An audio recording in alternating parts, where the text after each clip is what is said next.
Padre Celestial, una vez más queremos darte gracias por el privilegio de abrir tu santa palabra.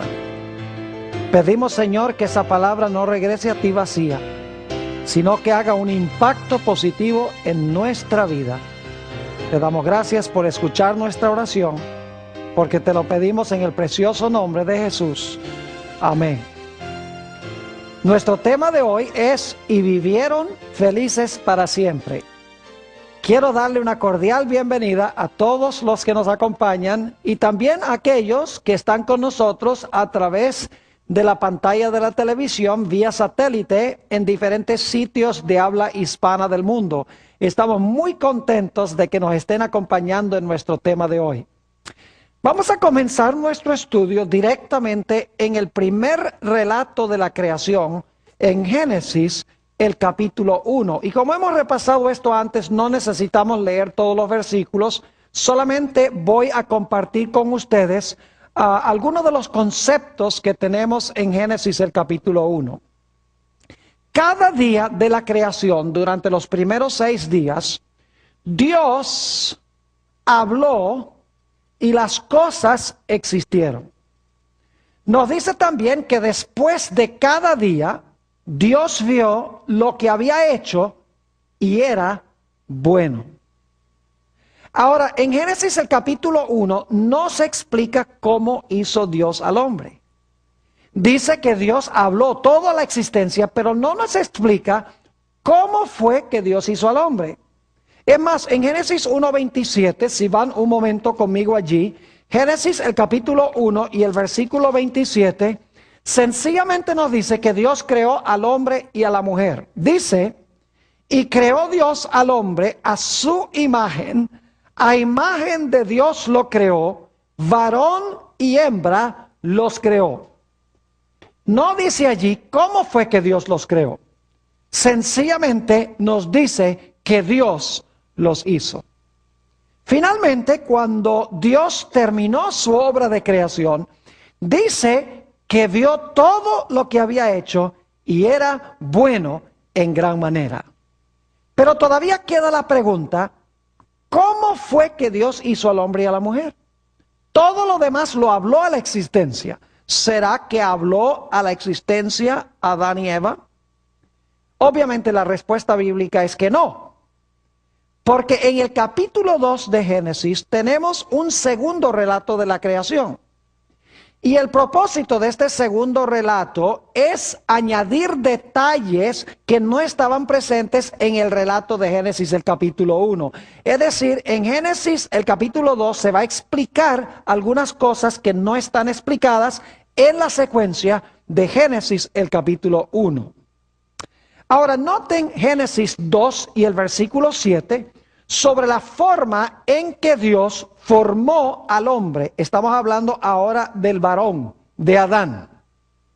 Dice allí: entonces Jehová Dios formó al hombre del polvo de la tierra y sopló en su nariz aliento de vida, y fue el hombre un ser viviente. El hombre fue creado diferente que todo lo demás en la semana de la creación, porque todo lo demás lo habló Dios a la existencia. Mientras que en Génesis 2:7 dice que Dios tomó polvo, barro, y con sus propias manos formó al hombre, respiró su aliento en ese cuerpo inerte, y el hombre, es decir, el varón, llegó a ser un alma viviente. Ahora, inmediatamente nos preguntamos cómo fue creada la mujer. Si Adán fue creado, formado con las manos de Dios, ¿cómo fue creada la mujer? Bueno, necesitamos ir a Génesis, el capítulo 2, y empezando en el versículo 18. Vamos a pasar un tiempo aquí en Génesis 2, 18 en adelante. Dice allí, hablando de la creación de la mujer, ahora escuchen qué interesante. Y dijo Jehová Dios: no es bueno que el hombre esté solo, le haré ayuda idónea para él. Qué extraño esto. Cada día de la creación dice que Dios vio que lo que había hecho era bueno. Pero ahora el sexto día, después de crear a Adán, después de crear al hombre del polvo de la tierra, de repente dice Dios, hay algo aquí que no está ¿qué? Algo que no está bueno. No es bueno que el hombre esté solo. Le voy a hacer una ayuda idónea. Ahora, esa expresión, ayuda idónea, significa que Dios le va a hacer un complemento. Le va a hacer alguien que corresponde a él. Le va a hacer otro yo que va a completar al hombre. Es decir, Dios está diciendo, el hombre sin la mujer está incompleto, necesita un complemento, necesita una ayuda idónea. Y por lo tanto, ahora Dios va a resolver el problema porque el hombre existe, pero la mujer no existe. ¿Ven que en Génesis 2 Dios está explicando cómo fue que hizo la obra que se menciona en Génesis? Génesis 1 sencillamente dice que Dios hizo varón y hembra, no dice cómo. Génesis 2 dice que Dios tomó polvo, hizo al varón, y luego entonces nos va a explicar cómo fue que Dios hizo a la mujer. Noten nuevamente lo que dice en Génesis, el capítulo 2, siguiendo nuestro estudio, y el versículo 19. Dice allí, en Génesis 2 y el versículo 19, Jehová Dios formó pues de la tierra toda bestia del campo y toda ave de los cielos, y ahora escuchen, y las trajo a Adán para que viese cómo las había de llamar. Y todo lo que Adán llamó a los animales vivientes, ese es su nombre. Es decir, Dios trae, después que crea a Adán, Dios trae a todos los animales a Adán para que Adán nombre los animales. Ahora, Dios tuvo un propósito en hacer esto. Cuando vienen los animales, Adán se da cuenta que cada animal tiene su pareja. Cada animal tiene su complemento. Es decir, cada animal tiene su otro yo, por así decirlo. Cada varón tiene su hembra. Y por lo tanto, Adán ahora se siente solo.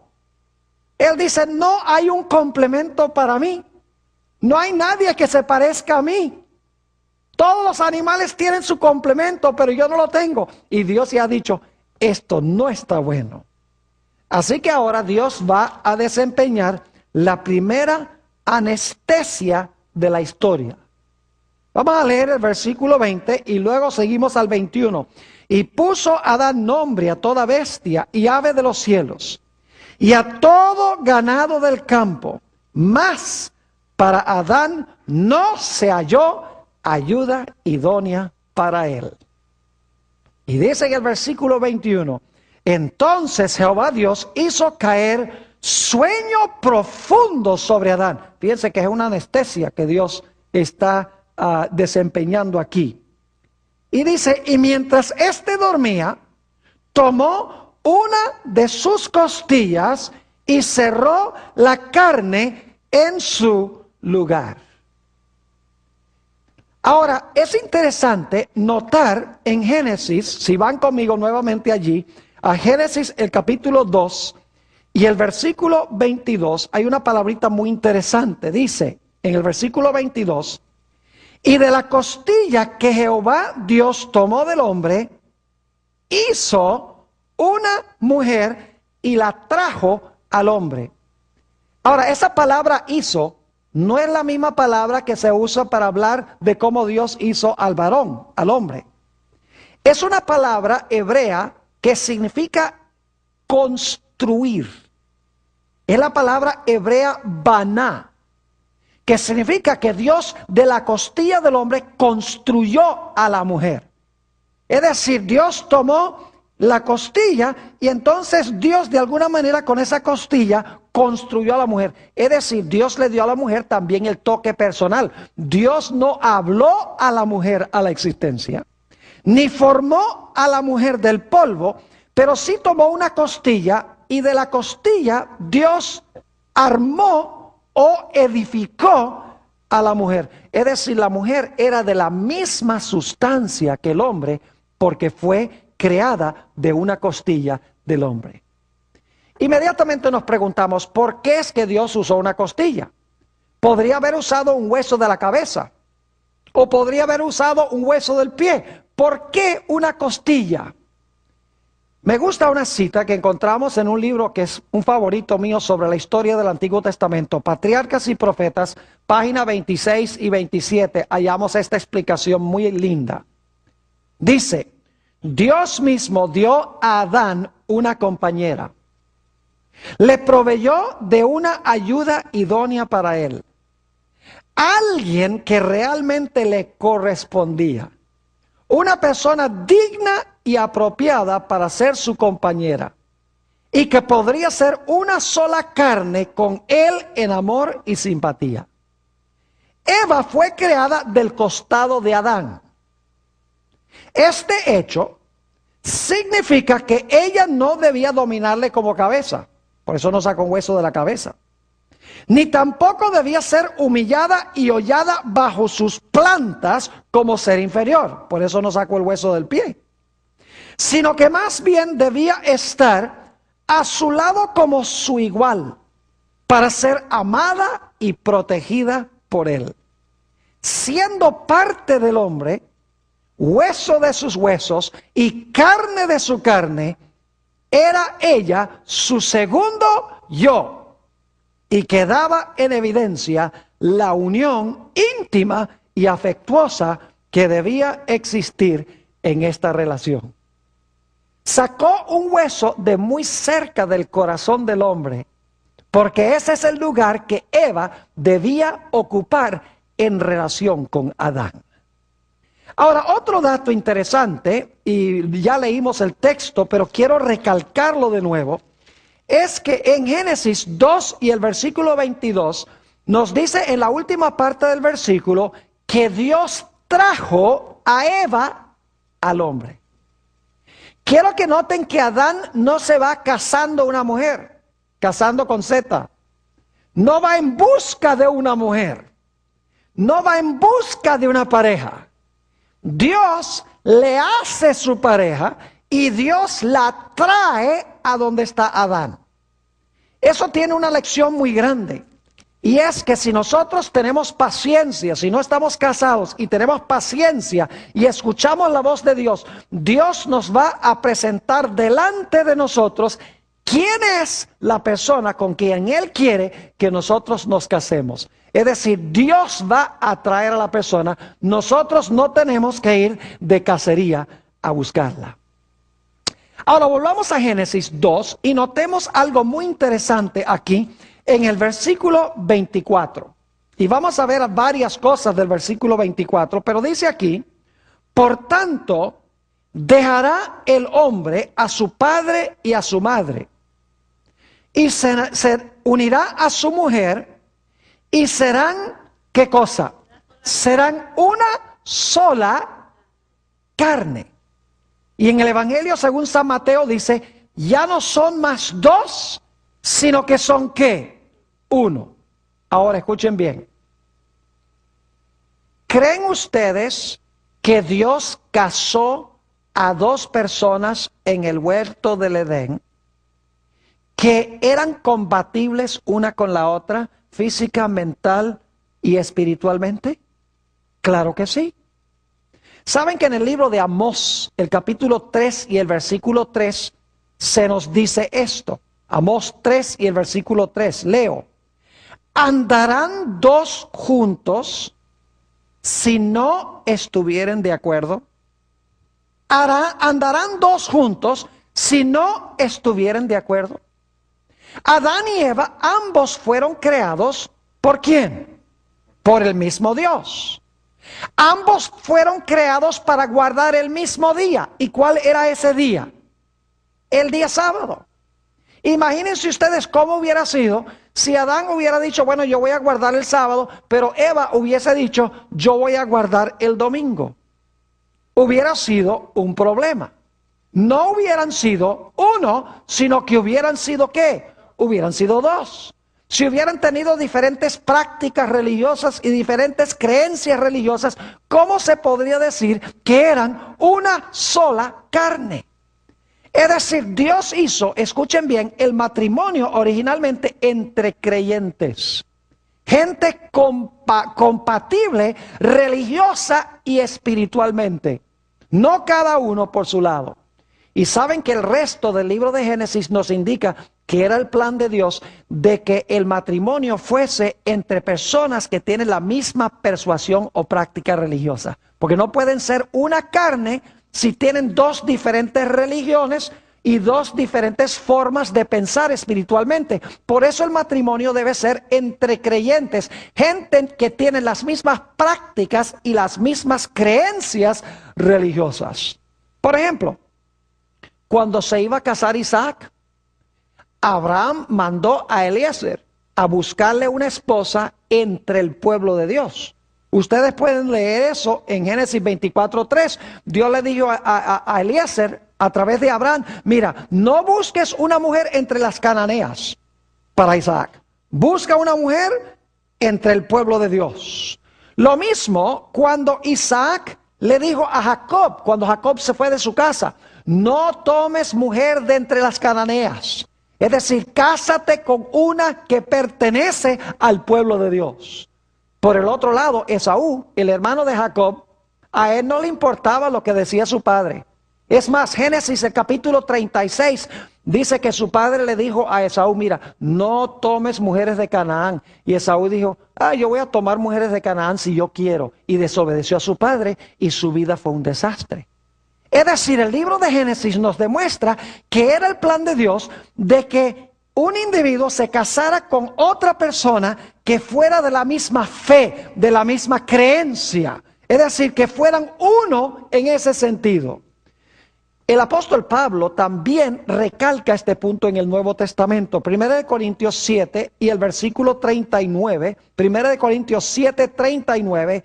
Dice el apóstol San Pablo, escuchen bien: la mujer está ligada por la ley mientras su marido vive. Pero si su marido muriere, libre es para casarse con quien quiera. Pero ahora escuchen esto: con quien quiera, con tal que sea en el Señor.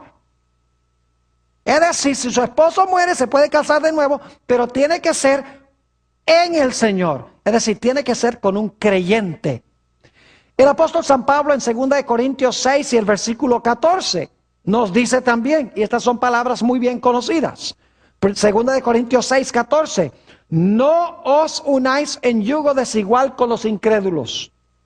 Porque ¿qué compañerismo tiene la justicia con la injusticia? ¿Y qué comunión tiene la luz con las tinieblas?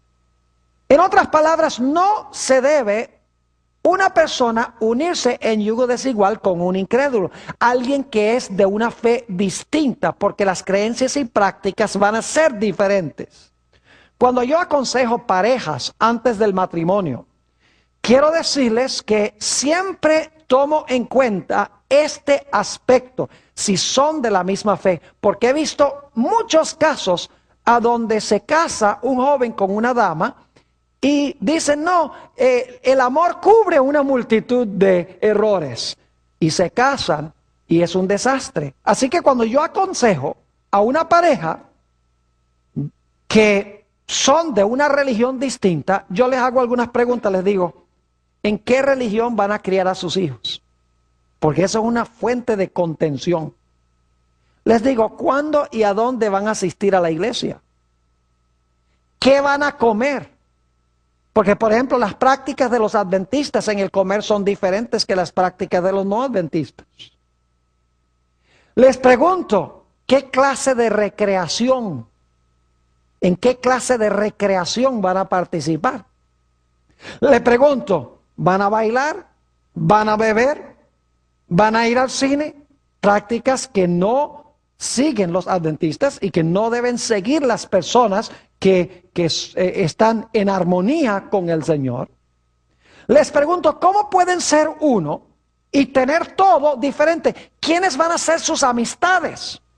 ¿Van a tener las mismas amistades cuando pertenecen una persona a una iglesia y otra persona a otra iglesia? Siempre traigo a colación estas cosas porque en el matrimonio llegan a ser un problema grande.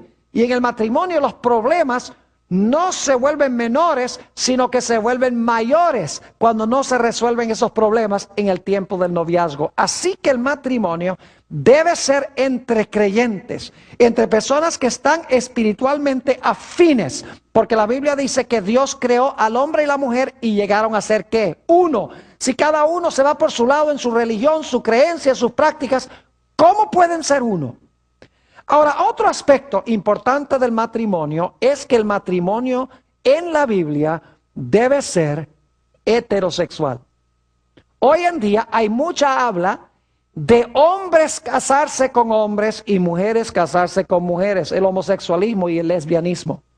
Les aseguro que el libro de Génesis nos dice que el plan original de Dios era que el matrimonio fuese heterosexual, es decir, entre un hombre y una mujer. Ya vimos en Génesis 1:27, si van conmigo allí otra vez, Génesis el capítulo 1 y el versículo 27, que Dios creó varón y hembra. Dice allí, y creó Dios al hombre a su imagen, a imagen de Dios lo creó, varón y hembra ¿qué? Varón y hembra los creó. Y luego Dios les dijo que fructificaran y multiplicaran y llenaran la tierra. Yo pregunto, cuando se casa un hombre con un hombre, ¿pueden fructificar y multiplicar la raza? No. Cuando se casa una mujer con una mujer, ¿pueden fructificar y multiplicar la raza? Claro que no. Así que Dios hizo un hombre y una mujer para multiplicar y fructificar la raza.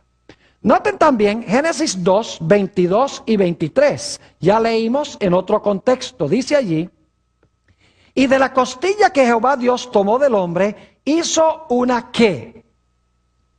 Mujer. Y la, femenino, la trajo al hombre. Dijo entonces Adán, esto es ahora hueso de mis huesos y carne de mi carne. Esta será llamada ¿qué? Varona. No varón, varona, porque del varón fue ¿qué? Fue tomada. Yo pregunto entonces, según el plan original de Dios, ¿el matrimonio debía ser heterosexual? Claro que sí. Además de eso, dice en Génesis 2 y el versículo 24, que ya vimos, por tanto dejará el hombre a su padre y a su madre, ¿y qué? Y se unirá a su mujer. No dice que dejará padre y madre y se unirá con un hombre. Dice, dejará a su padre y a su madre y se unirá a su ¿qué? A su mujer. Saben que aunque no tuviéramos el libro de Génesis, sabríamos que el matrimonio debe ser entre un hombre y una mujer por la fisiología misma. Porque fisiológicamente el hombre y la mujer están hechos para tener relaciones sexuales, uno con el otro. No un hombre con un hombre y una mujer con una mujer. Biológicamente, fisiológicamente, se nota que el plan del matrimonio debe ser ¿qué? Debe ser heterosexual. Pero ¿saben que Génesis también nos indica que el matrimonio debe ser monógamo? Es decir, solamente debemos casarnos con una persona, según el libro de Génesis. El matrimonio debe ser monógamo. Noten lo que dice nuevamente en Génesis, el capítulo 2, y noten el versículo 24. Por tanto dejará el hombre a su padre y a su madre, y se unirá a sus mujeres. Eso es lo que dice. Dice, se unirá a su ¿qué? Se unirá a su mujer, dice allí. Dicho sea de paso, el apóstol San Pablo en el Nuevo Testamento, en Efesios 5 y el versículo 33, Efesios 5 y el versículo 33 nos da el mismo consejo. Dice allí, por lo demás, cada uno de vosotros ame también a sus mujeres. No, dice, ame también a su mujer como a sí mismo, y la mujer respete a sus maridos. ¿Eso dice respete a sus maridos? No, dice respete a su ¿qué? A su marido. Es decir, el matrimonio como fue hecho por Dios fue monógamo. Un hombre con una mujer. Dicho sea de paso, en Génesis hay dos individuos muy ilustres que fueron monógamos. Tenemos a Isaac, que fue monógamo, tuvo una sola esposa. En una cultura a donde los hombres acostumbraban a tener múltiples esposas. Y además de eso, Noé y sus 3 hijos eran monógamos también. Se casaron con una sola mujer, tal cual Dios lo había mandado. Alguien podría decir, pero Pastor Bor, en el Antiguo Testamento muchas personas se casaban con múltiples mujeres. Así que debe estar bien. Ahora yo quiero que ustedes lean las historias a donde los hombres se casaron con múltiples mujeres. Fue un desastre. Por ejemplo, la casa de Jacob. Él se casó con 2 esposas y 2 concubinas. Y las esposas y las concubinas estaban peleando todo el tiempo. Y los hijos peleando también, de una madre y de las concubinas, unos con otros, peleando. No había paz en la casa. Además de eso, Abraham tuvo a Sara y tuvo a Agar. Y Agar y Sara vivían agarradas todo el tiempo, peleando. Y los 2 hijos como resultado también, Isaac e Ismael, peleando. Es decir, esto demuestra que aunque practicaban la poligamia no era aceptada por Dios. Así que el matrimonio debe ser heterosexual, debe ser entre creyentes y debe ser monógamo, según el testimonio del libro de Génesis. Ahora debemos hablar de otro aspecto del matrimonio. ¿Quién es la cabeza de la casa en el matrimonio?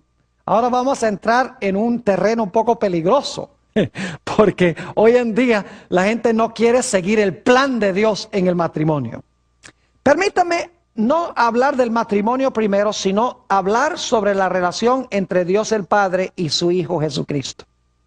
En San Juan 10 y el versículo 30, el Señor Jesucristo dijo esto.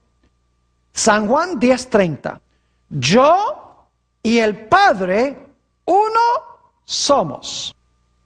Había unidad entre Dios el Padre y su Hijo Jesucristo. Había unidad, eran uno. ¿Eran iguales? Claro que eran iguales. Pero ahora yo quiero que ustedes noten 1 Corintios 11 y el versículo 3. Aunque Jesús dice, yo y el Padre uno somos. Y fíjense que eso se parece mucho a la terminología de Génesis, donde dice que Adán y Eva llegaron a ser ¿qué? Uno. Jesús dice, yo y el Padre ¿qué? Uno somos. Pero ahora escuchen lo que dice 1 Corintios 11 y el versículo 3. Pero quiero que sepáis que Cristo es la cabeza de todo varón. Y ahora escuchen esto. Y el varón es la cabeza de la mujer. Y Dios la cabeza de ¿quién? De Cristo. Yo pregunto, ¿el Padre es la cabeza de Cristo? Claro que sí. ¿Por eso Cristo es inferior al Padre? No, porque Jesús dijo ¿qué? Yo y el Padre uno somos. Ahora lo mismo sucede en el matrimonio. ¿Quién debe someterse a quién en el matrimonio? Dice el apóstol San Pablo, el varón es la cabeza de ¿quién? La cabeza de la mujer. Es decir, la mujer en el matrimonio debe sujetarse y someterse a su marido. Y yo sé que no es popular decir esto hoy en día, pero fíjense que aunque la esposa debe someterse al marido, ¿significa por eso que la mujer es inferior al hombre? Claro que no. Igual que el padre y el hijo, cuando se casan son una sola carne, pero Dios ha establecido que como el Padre es la cabeza de Jesucristo, el hombre debe ser la cabeza ¿de quién? De su esposa. Ahora escuchen bien, el hombre y la mujer fueron creados iguales. No hay duda en cuanto a eso. Les menciono algunos de los detalles que demuestran esto. En primer lugar, a ambos se les llamó hombre. Según Génesis 5 y el versículo 2 y 3, los dos, tanto hombre como mujer, se llamaban hombre o humanidad.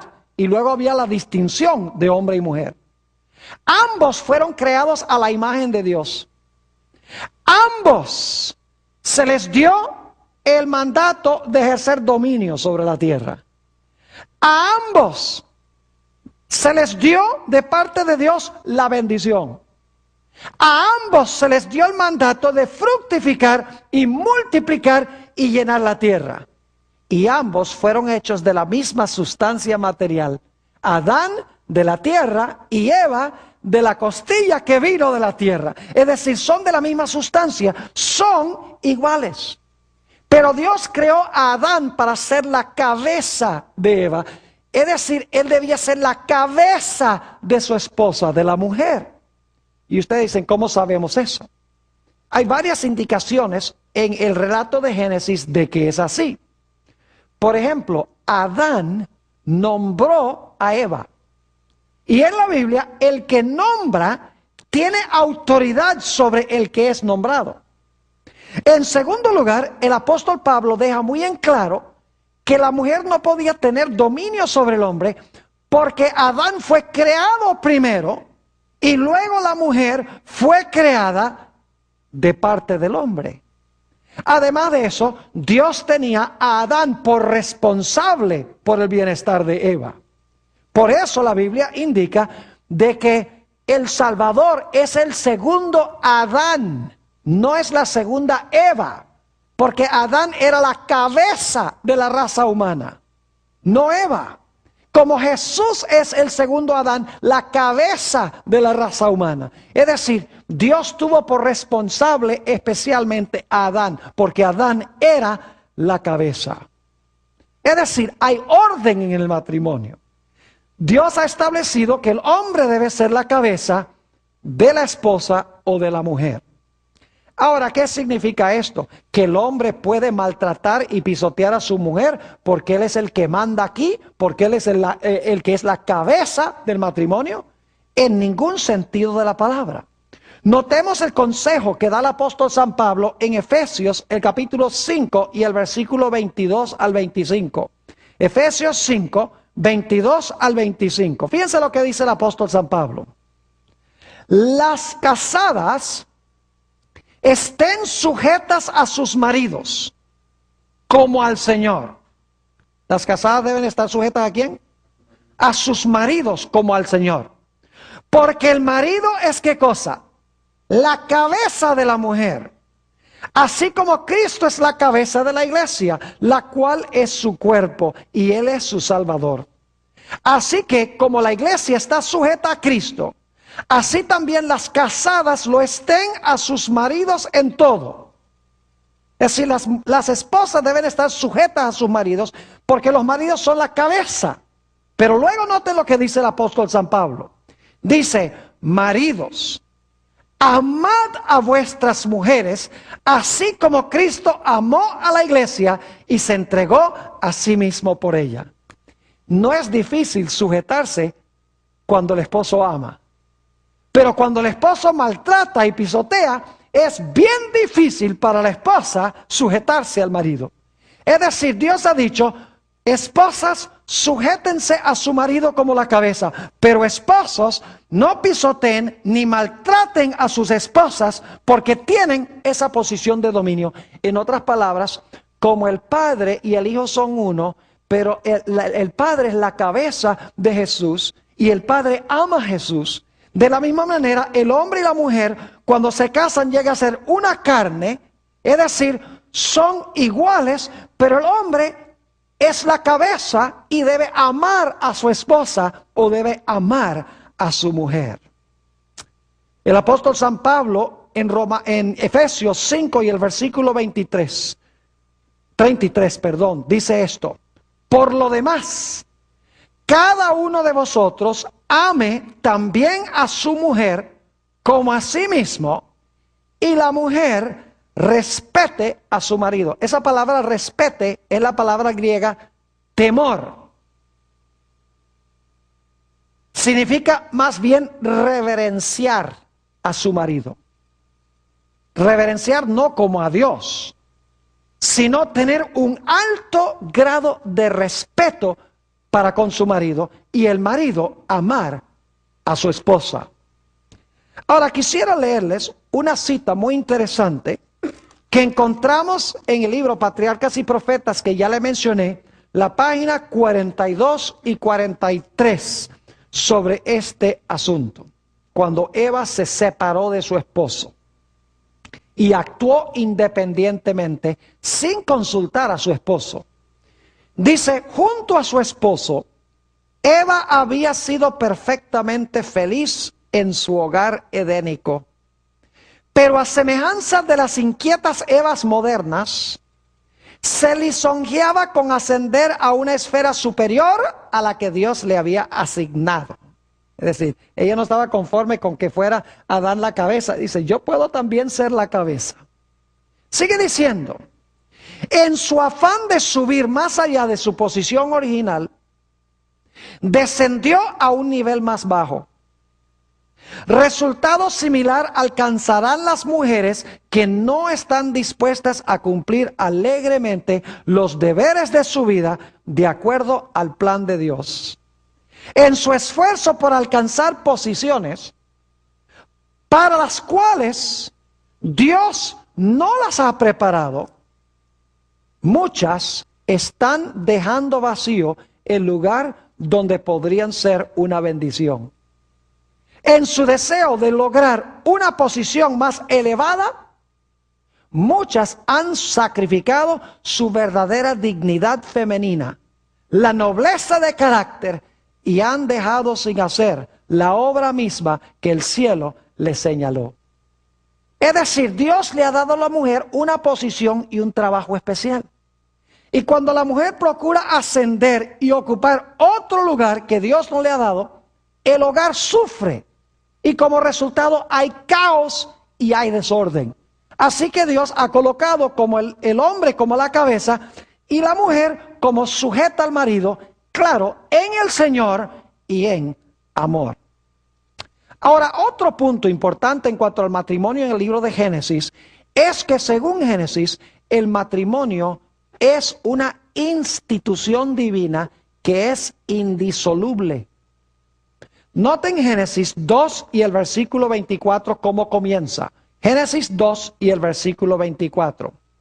Dice, por tanto, esa expresión es importante, por tanto.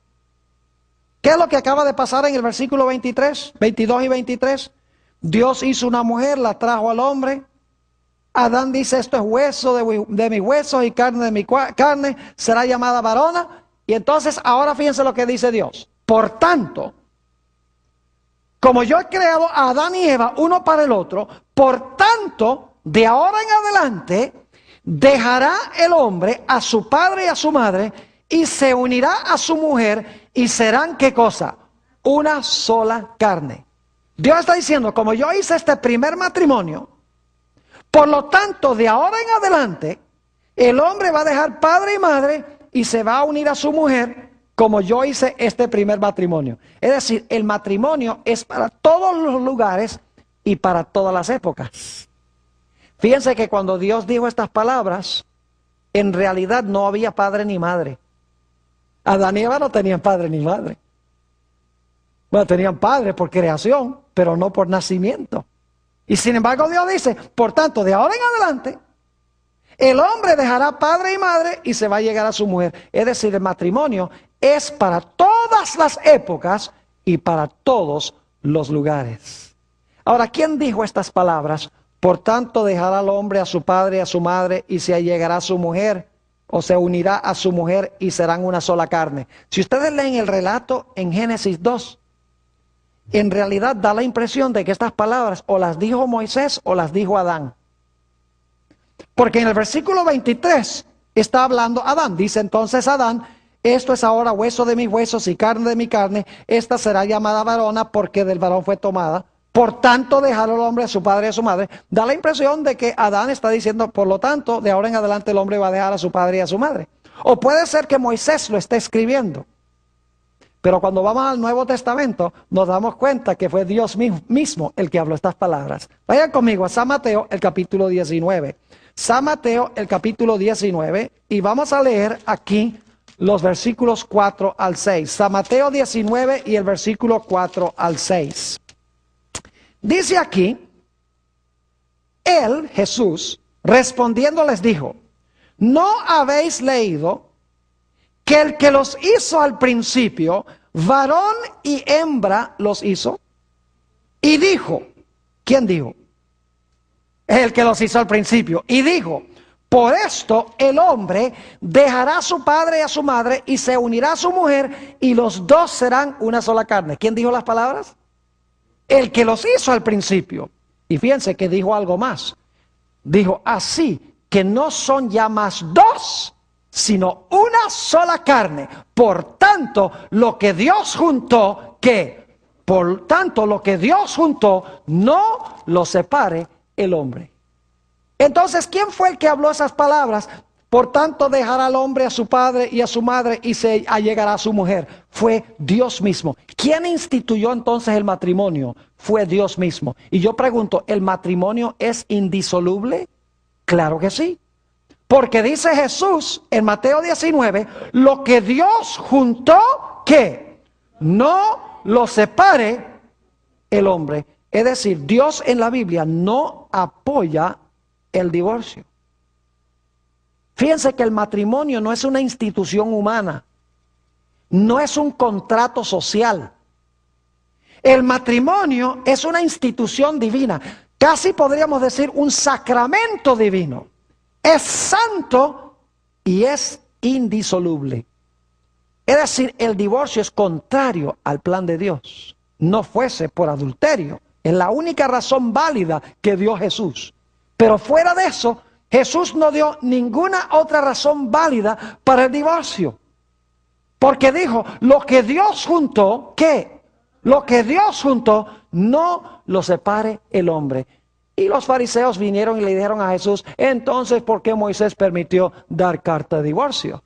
Y Jesús dijo, fue por la dureza de los corazones de ustedes. No era mi plan, era la dureza de sus corazones que llevó a Moisés a permitir que se divorciaran. Pero luego Jesús dice, pero al principio no fue así. Es decir, Jesús siempre llevaba al principio para su plan. La dieta original, el sábado original. Y aquí el plan original para el matrimonio. En este clásico, Patriarcas y Profetas, página 27, encontramos estas hermosas palabras. Dios mismo celebró la primera boda.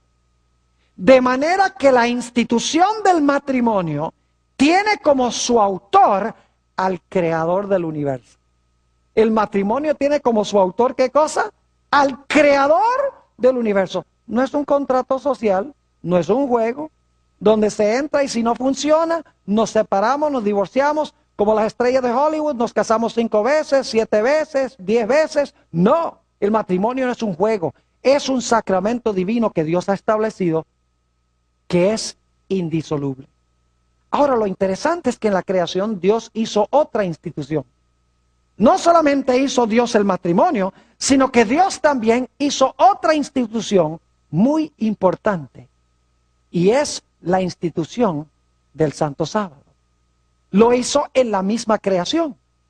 Es más, en Éxodo, el capítulo 20 y el versículo 11, después que Dios dice que debemos trabajar 6 días y reposar el séptimo, Dios dice, por esto, por tanto, Dios te mandó a ti que trabajes 6 y que descanses, ¿qué cosa? Y que descanses el séptimo. Es decir, Dios hizo en la creación 2 instituciones que son de origen divino. En primer lugar, el matrimonio y en segundo lugar, el Santo Sábado. Y saben ustedes que Satanás está procurando destruir ambas instituciones. Está usando a la gente irreligiosa. Está usando a los cristianos de tendencia liberal para tratar de redefinir y cambiar el significado del matrimonio. Es decir, están diciendo Ah, sí, puede ser que Dios al principio hizo el matrimonio entre un hombre y una mujer, pero hoy en día yo no creo que Dios tenga ningún problema con que se case un hombre con un hombre y una mujer con una mujer. Es decir, quieren cambiar el significado del matrimonio. Por el otro lado, los cristianos de derecha, los tales llamados evangélicos, conservadores, ellos están defendiendo el matrimonio tradicional. Dicen, es entre un hombre y una mujer porque Dios lo hizo así al principio. Pero están tratando de cambiar ¿qué cosa? Están tratando de cambiar el día de reposo, del sábado al domingo. Entonces yo pregunto, ¿qué diferencia hay entre un grupo tratar de cambiar el significado del matrimonio y el otro grupo tratar de cambiar el sábado? Los dos, ante la vista de Dios, están en el mismo bote. Porque las dos instituciones fueron creadas por Dios, ¿cuándo? En el mismo principio de la creación. Son parte del plan original de Dios. ¿Y saben lo que dicen muchos cristianos? Dicen, no, pero es que Dios hizo el sábado para ilustrar el reposo que algún día íbamos a tener en Cristo. Y cuando Cristo vino a darnos el reposo, ya no necesitamos más el sábado. Pero ¿saben ustedes que el matrimonio también fue establecido para mostrar nuestra relación con Cristo? Maridos, amad a vuestras mujeres como Cristo amó ¿qué cosa? A la iglesia. Entonces, hoy en día, como ya lo que simbolizaba eso, el matrimonio, la relación entre Jesús y su pueblo, ya Jesús vino, entonces ya no necesitamos más el matrimonio tampoco. ¿Están entendiendo lo que estoy diciendo?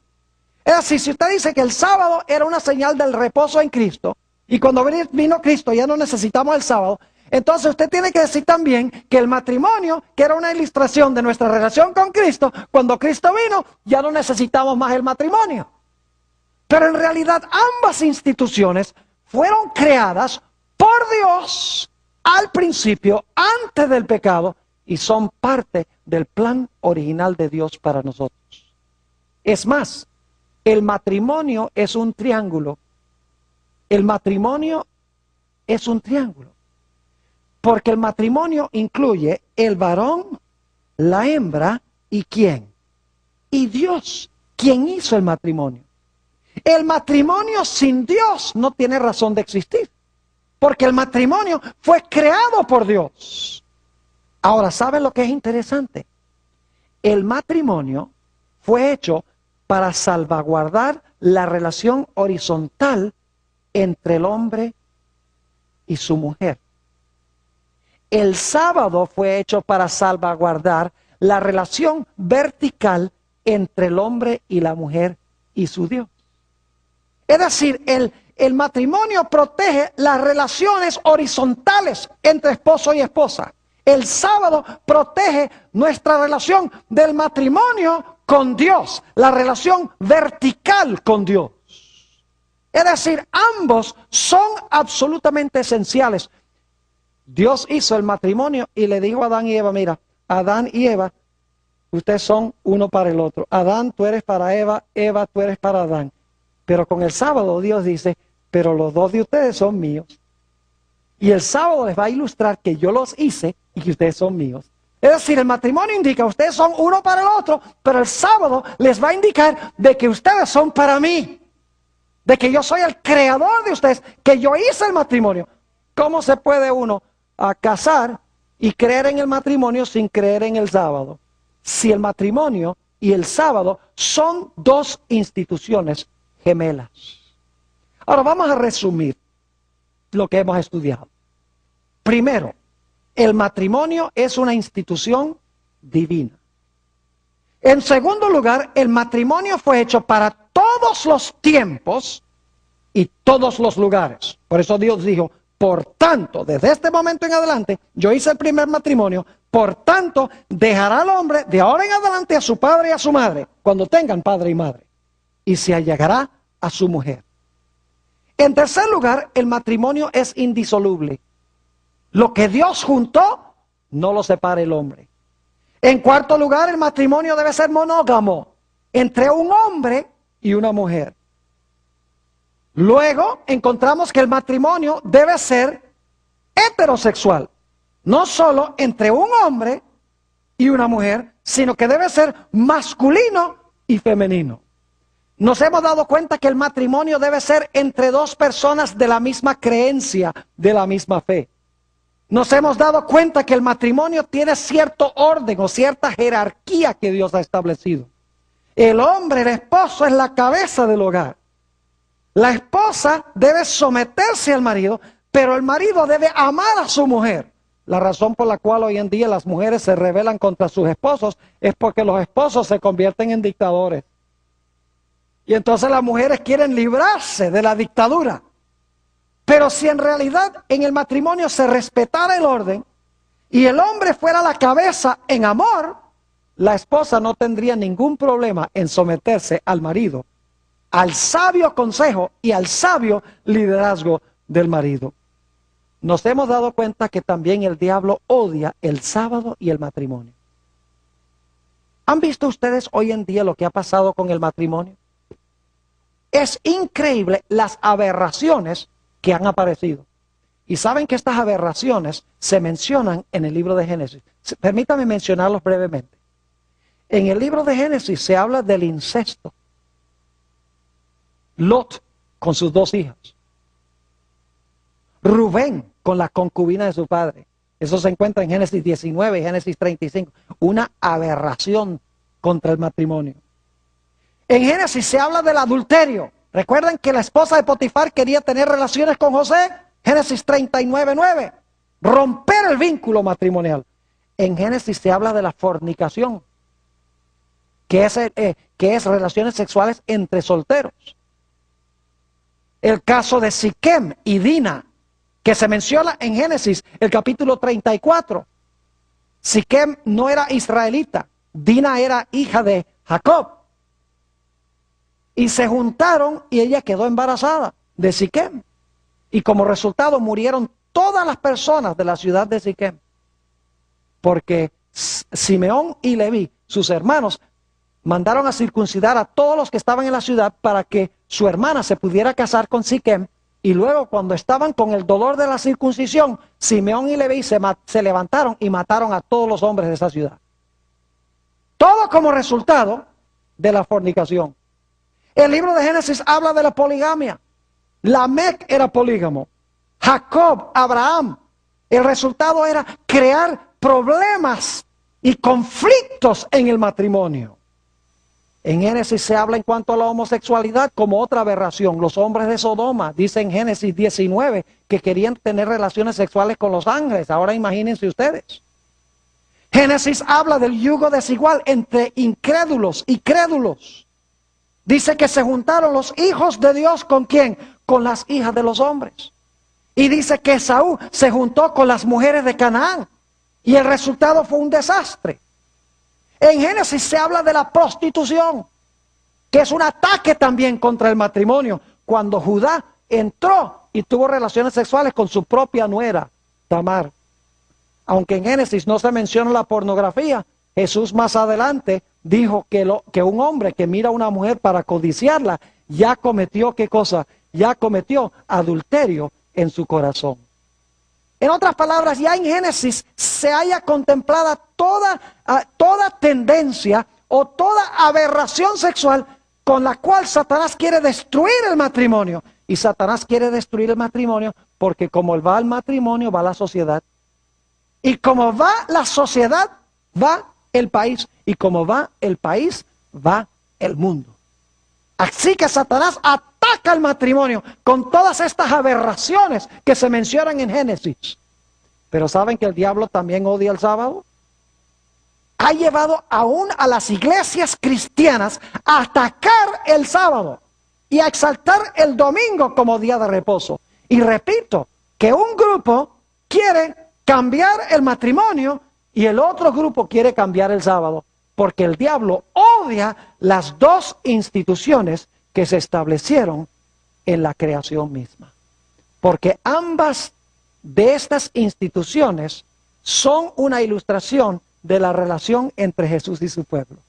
El sábado nos recuerda que Jesús es nuestro creador y que nosotros somos sus criaturas. El matrimonio nos recuerda que nosotros somos el pueblo de Jesús y que Él es nuestro marido, Él es nuestro esposo. Así que el diablo dice, voy a atacar estos dos símbolos que representan la relación entre Dios y su pueblo, porque si puedo destruir los símbolos, puedo destruir la relación entre Dios y su pueblo.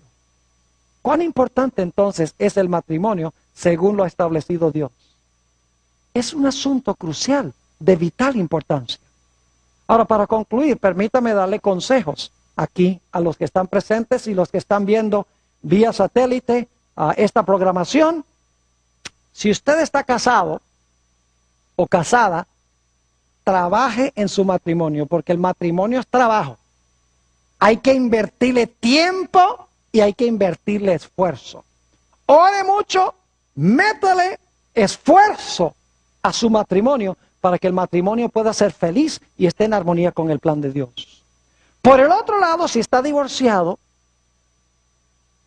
a veces no se puede reversar ese asunto porque la otra persona se ha casado, etc. Asegúrese que no repita de nuevo el mismo error. Ore mucho a Dios para que Dios le dé sabiduría sobre cómo actuar y cómo obrar y cómo tomar decisiones correctas y apropiadas. Si usted es soltero o soltera, ore al Señor fervientemente, repetidas veces, para que Dios le muestre quién es la persona, si es su voluntad, con quien usted debe juntar su vida de una vez por todas. Y si oraba una vez al día, necesita orar 100 veces al día. Que Dios nos bendiga y esta sea nuestra experiencia.